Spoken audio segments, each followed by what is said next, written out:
up 15.8% from January 2023.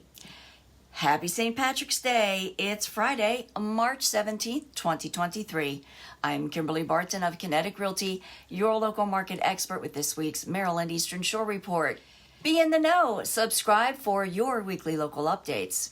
Prices in most counties rose from January's prices and are up from 2022. A few counties are having pricing adjustments. Caroline County dipped 3.8% from January 2023, but overall prices are up 4.7% from last year. Worcester County fell 2.7% from January, but up 2.6% from 2022. Dorchester County prices were off 9.4% from January and also down 13.7% overall from 2022. Wicomico County fell 6.3% from January and is also down 4.3% from 2022. Those last two may be why both Dorchester and Wicomico buyer activity rose last month.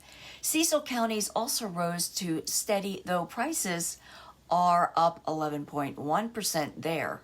Queen Anne's, Caroline, and Worcester counties are slow, and Somerset, Talbot, and Kent counties have limited buyer activity.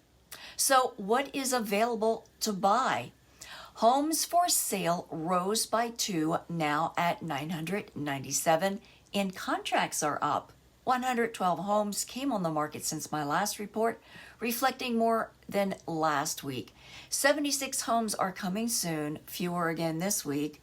90 went under contract, up from last week. 97 went to pending, a slight rise again this week. 116 properties sold in 26 days, up to 97.2% list to sold ratio. The highest priced home to sell this past week was a waterfront in Easton for $4 million. Available rentals fell again this week to 69 homes, up to $2,000 per month, leasing in just 27 days. What's on your mind about our local market? I want to know, so let me know what you want to know. That's a wrap for this week's Maryland Eastern Shore Report for Friday, March 17th, 2023. Thanks again for tuning in. Until next week, stay safe.